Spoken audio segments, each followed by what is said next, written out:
This is the 4th of July weekend, as I said earlier, Freedom and Democracy Sunday, and I always think it's a great time to reflect on our nation, past, present, future, as we celebrate our 240th birthday.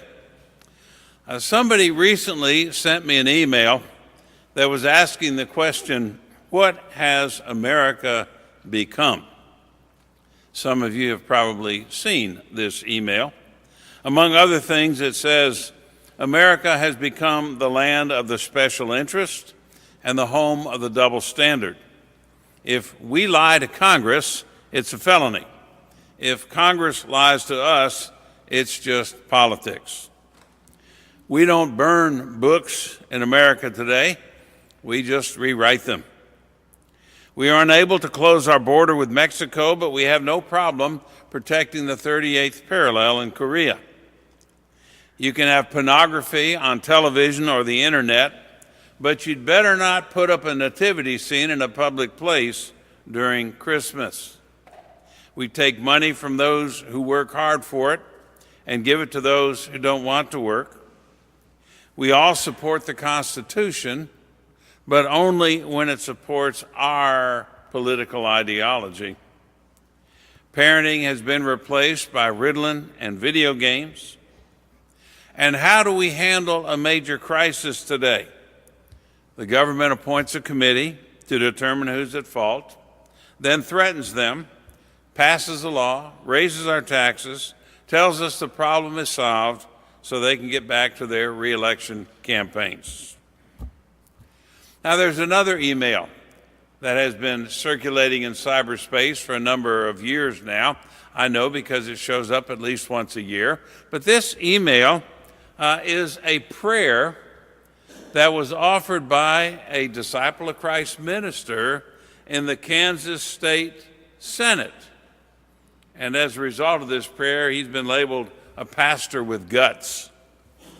The prayer says, Heavenly Creator, we come before you today to ask your forgiveness, to seek your directions and guidance. We know that your word says, woe to those who call evil good. But that's exactly what we've done. We have lost our spiritual equilibrium, and we have reversed our values. We have exploited the poor and called it the lottery. We have rewarded laziness and call it welfare. We have neglected to discipline our children, and we call it building self-esteem. We have abused power and call it politics. We have coveted our neighbor's possessions and called it ambition. We have ridiculed time-honored values of our forefathers and called it enlightenment. Now, I'm sure you could probably add your own list of issues to either one of those emails, but they keep circulating and they hit home because I honestly feel that the majority of American people today are very frustrated, if not angry. I think we see this clearly in this presidential election campaign on both sides, both political parties. I think we see it clearly in the dramatic increase in road rage that's taking place. As an American, I have always considered it a very unique privilege to live in a nation in this modern world where you can criticize your government, even your president, and not end up in jail or something worse. But just because you make criticisms of your country does not mean you don't love your country. To me, it means you love America so much that you want to improve its flaws. As we sing in one of our great patriotic songs, America, America, God mend thine every flaw. Confirm thy soul in self-control, thy liberty in law. Now, I've said it before. I'll say it again without any hesitation or apology that I am a loyal, red-blooded, flag-waving, patriotic American citizen. I get a lump in my throat and chills go up and down my spine when I hear anthems like this or some of the other patriotic music that we will sing or hear today. I love the 4th of July. I always have since I was a small child. I've loved fireworks even before I knew why we shoot them off. On one Freedom and Democracy Sunday, I had a church member say to me, "Why do we get church and state all mixed up together on this particular Sunday? Aren't we supposed to keep them separate?" Well, separation of church and state is certainly important in one sense, but on another sense, you can't and you don't want to separate them, and I will give you some reasons why in just a moment. But like Clay says in his book, Preaching Politics, you might separate church and state, but you cannot separate faith and politics. I believe that even with all of our faults, our failures, our disappointments, that America is still the greatest nation on the face of the earth today. I've been to a lot of other countries. Every time I go there, great as those countries may be, I'm still glad to be back here. Sometimes I think we need to send more Americans over to other parts of the world so they can come home and appreciate what we have and not just take it for granted. But the question I want to raise this morning is, what is it that's made America great? What is the true spirit of America? What is it that makes us want to live here and makes so many others want to immigrate here? And even more important, how well are we maintaining and preserving whatever it is that makes America great? To me, America's greatness and true wealth is not found in our banks or financial institutions or our tall skyscrapers. It's not found in our technology or our luxurious living. It does not lie in computers or cable TV or fine clothes or nice vacations or fancy cars that we all drive. These are some of the blessings that we have, but they are also a threat to our future greatness if we let them block our view from what really made America great to begin with, that led to these blessings. Our true wealth and greatness as a nation does not lie in material wealth and prosperity, but it's found in our glorious traditions and history, our high ideals and godly institutions, in human relationships that seek true liberty and justice for all the people, and in our religious beliefs, especially those that make us want to seek peace in our modern world. I want to take a closer look at what's made America great.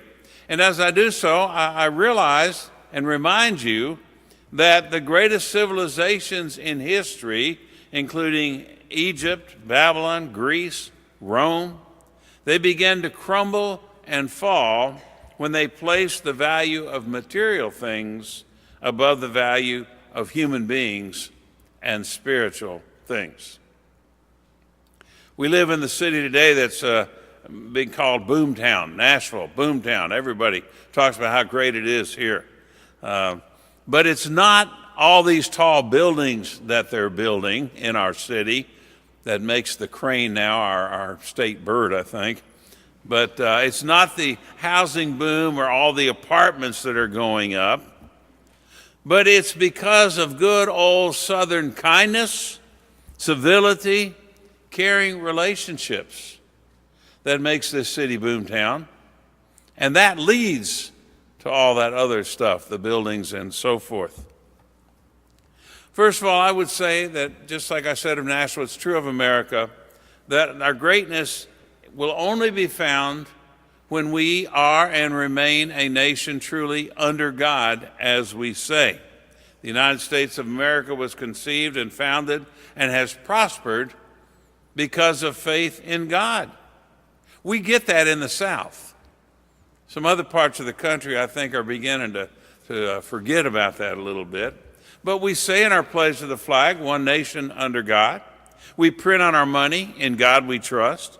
In the third verse of our national anthem, we sing, blessed with victory and peace, may the heaven-rescued land Praise the power that hath made and preserved us a nation. Then conquer we must when our cause it is just, and this be our motto, in God is our trust. I'll bet you most Americans don't even know that third verse of our national anthem. But this is the reason why we cannot and should not separate church and state or faith and politics. We need never to forget that the only true and lasting freedom comes from God and not from any form of government, no matter what it is. And only a nation that stays under God will maintain its freedom. The further we drift from God, the less freedom we will enjoy. And you and I both know we're seeing some of that. The further we drift from God, the less liberty and justice for all there will be. And we're seeing that to a degree today. If you just look at what's happened in America over the last, I'd say, 2 decades, maybe even 3, you can see what I'm trying to explain that concerns me. We've gone from theology, which means a nation under God, to meology, which means a self-serving people.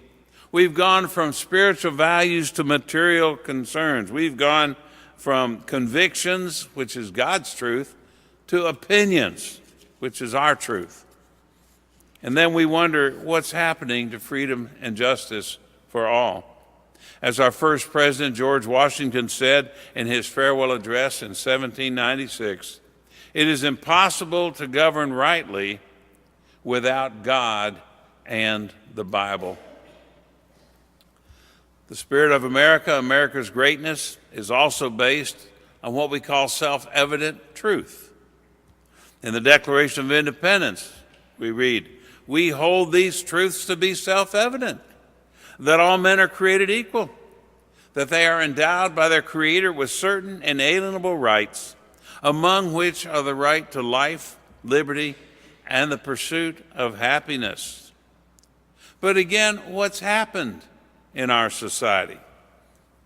We've gone from absolutes to relativism, from doing what is right to doing what feels good. We've gone from government by principles to government by polls. And one of the characteristics that we've seen, particularly in the younger generation, that's concerned me for quite a while now, is the idea that there are no absolutes, that everything is relative. We've gone from truth to pragmatism. People no longer ask, is it true, is it right? But people say, does it work? Absolute truths are found in the Bible, and we learn from them. In the Old Testament book of Judges, for example, we are told that in those days there was no king in Israel. Every man did what was right in his own eyes, and they suffered accordingly. God's truth, God's absolutes are self-evident, as we say in the Declaration. Paul says even further that these absolute truths of God are written on the human heart from the time anyone is born, whether we're ever taught them formally or not. They're self-evident. And as long as we live by them, we will be blessed and we will prosper. But when we begin to ignore or neglect them, when we begin to do our own thing, then we will suffer accordingly. Not only does true freedom come only from God, but freedom requires responsibility. It will never survive if, as in those Old Testament times, people do whatever they want. But only if we use our freedom to do what God wants and what is right. Again, as it says in Scripture, you were called to freedom, only do not use your freedom as an excuse to do anything you want. Use it as an opportunity to serve each other in love. We are to use that God-given responsibility, that freedom, in a responsible way, walking in the Spirit of God rather than the desires of the flesh. And when the Bible talks about the desires of the flesh, it's talking about the ways of the world as compared to the ways of God. It says that God has given us freedom from the lower side of human nature so that we can enjoy the higher side of human nature. Freedom from the misery of sin for the joy of living the full and abundant life as Jesus offers us. And the Bible even gets more specific about this. In the 5th chapter of Galatians that we heard read a few minutes ago, we are told we are not to use the freedom for such things as immoral ways, filthy thoughts, shameful deeds, worshiping idols, hating others, jealousy, anger, selfishness, brokenness, and the like. Instead, we are to use our freedom for such things as love, joy, peace, patience, kindness, goodness, gentleness, generosity, and self-control. Responsibility and freedom is an absolute requirement. If we don't use our freedom responsibly as a nation truly under God, then we'll lose that freedom. History has shown that over and over again.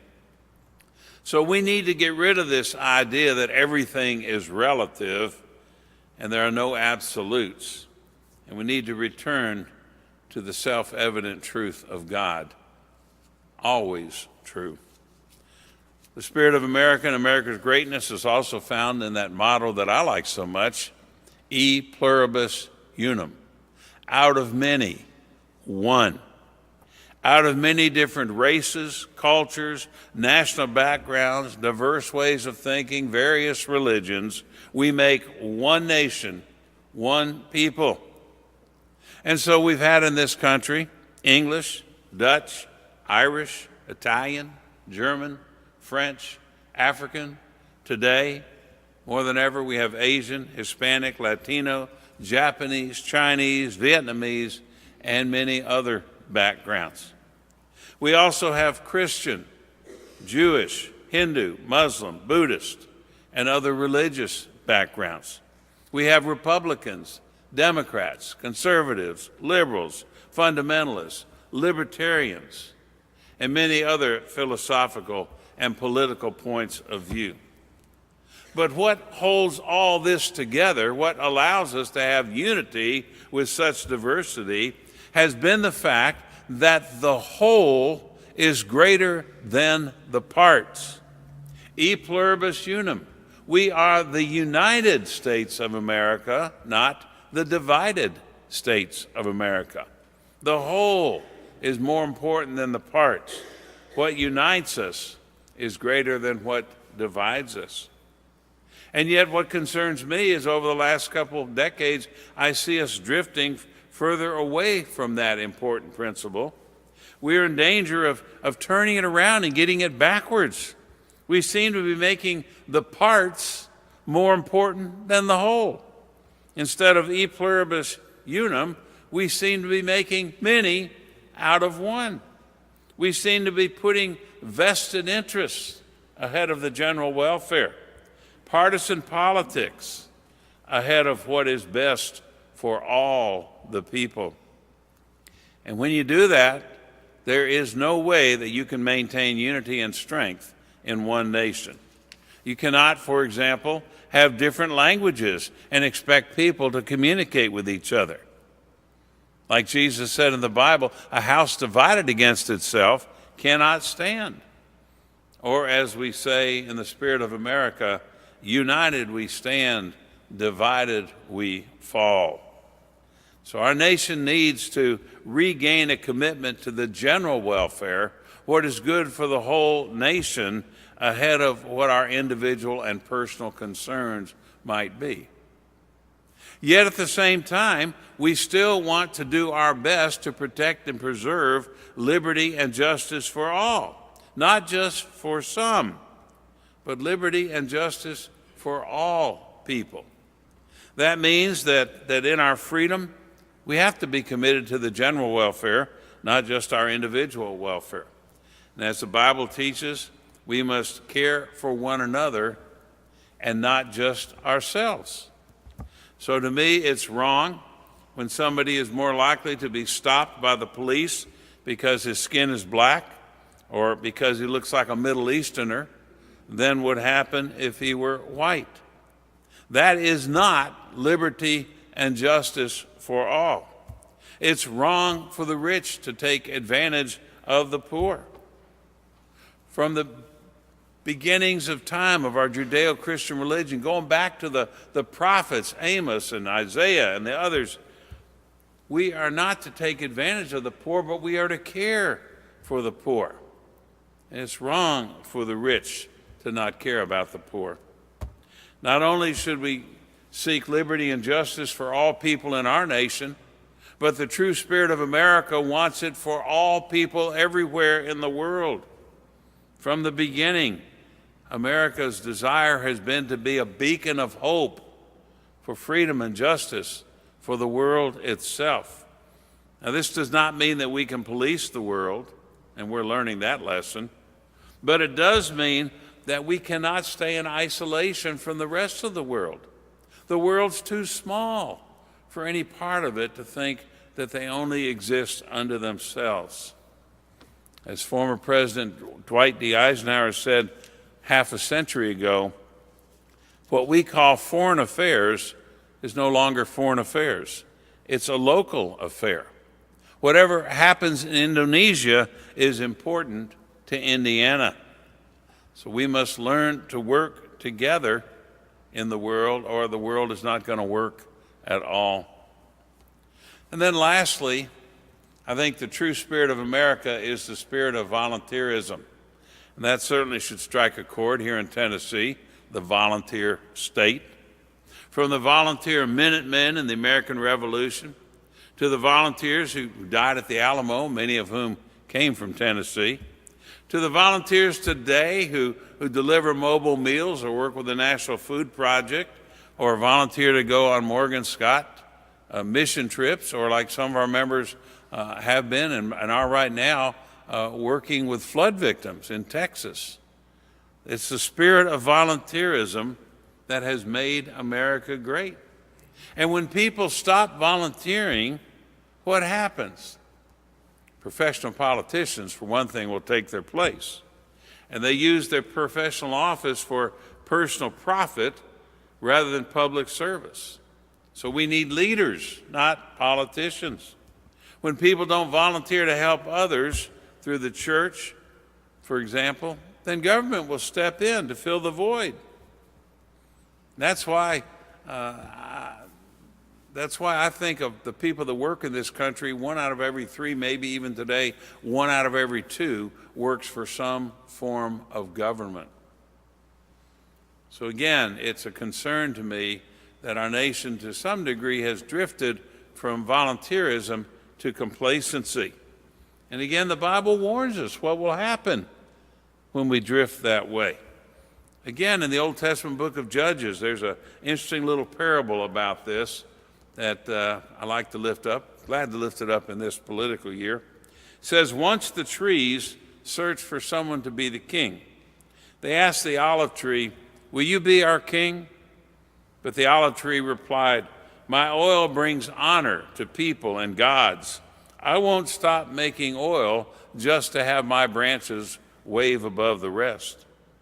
So they asked the fig tree, will you be our king? But the fig tree replied, I won't stop growing my delicious fruit just to have my branches wave above the other trees. Next, they asked the grapevine, will you be our king? But the grapevine replied, my wine brings cheer to people and gods. I won't stop making wine just to have my branches wave above the other trees. So finally they went to the thorn bush and they said, will you be our king? And the thorn bush replied, if you really want me to be your king, then come into my shade and I will protect you. But in the shade of the evil thorn bush, they suffered accordingly. We need to learn from the Bible not to neglect volunteerism, to be willing, each one of us, to do our part. In the words of Edmund Burke, that I'm sure you're familiar with, the only thing needed for evil to prevail is for good people to do nothing. I love America. I love the values, the truths, the traditions, the beliefs that have made this nation great. But I'm concerned about where we keep drifting. I'm reminded again of what God says in the Bible.